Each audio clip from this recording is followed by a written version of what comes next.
them about potentially taking the affordable homes within the scheme that they would have had to provide as part of a Section 106.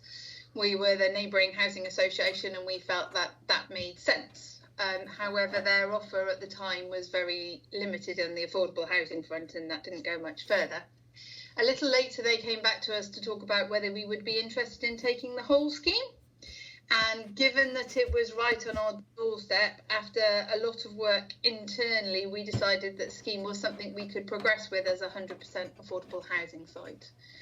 During 2020, we worked with Life Story, Pegasus Life, to negotiate a deal that we could make the scheme stack up feasibly and work for affordable housing, and also to carry out due diligence on the scheme. So everything from do each of the taps work all the way through to are the legal permissions in place, etc., etc. In September, we came to talk to you about our proposals and where we were working on towards our board approval to purchase the scheme. And we're now coming back to talk to you about the planning application that has recently been submitted and will be discussed by your Planning Advisory Committee later this evening.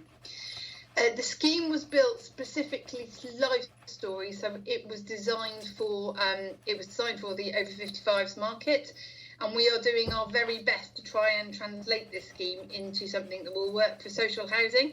But we'd really please urge the community to remember that we didn't design this scheme. We're trying to work with what we've got and therefore cannot control all the elements within it. Just to add to that as well, as we are a speculative purchaser, we see ourselves as trying to help problem solve the issue that is a vacant development at scale, import said, and find a viable alternative use to it, because we recognise that its contribution currently to the local community is limited in its current form.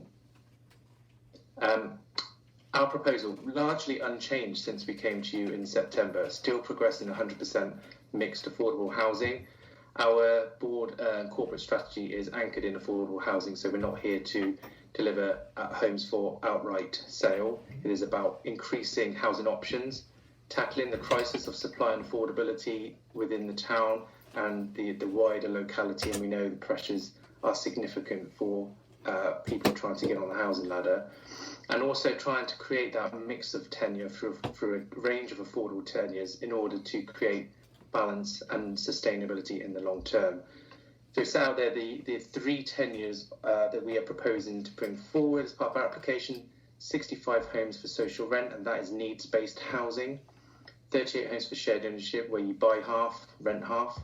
I say half, pay percentage of share, it will vary in terms of what that percentage looks like; and 24 homes for rent to buy. So these will be sub-market rent, so lower than the market rent locally, with an option to purchase over a rented tenancy period. So again, those people with home ownership aspirations but can't quite put together the deposit and get the finance in place immediately.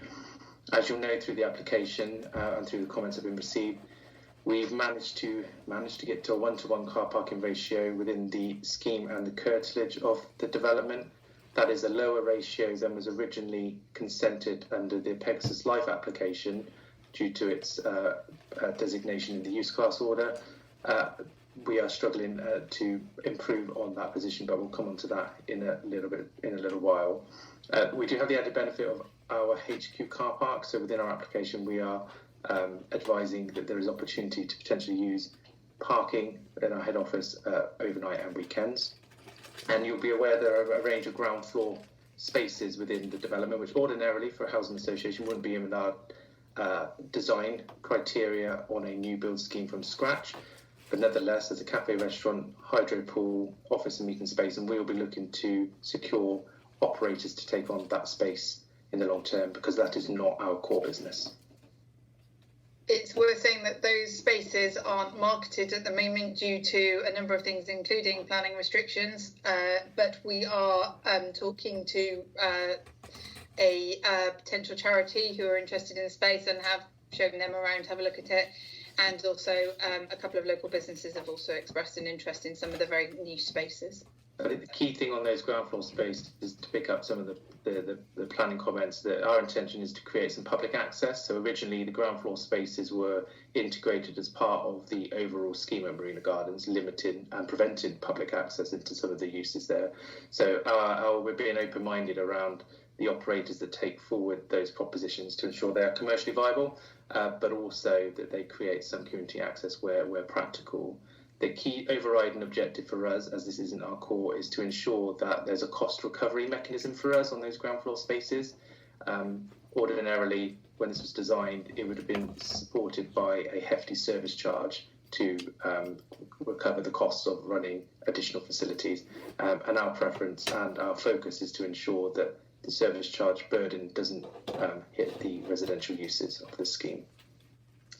From the work we have done to date, we consider, although we're not experts in the field, that hefty service charge associated with some of those ground floor spaces is what put off a number of purchasers who were initially interested in having a look at Marina Gardens as a older person's elderly living situation. So we have been through all of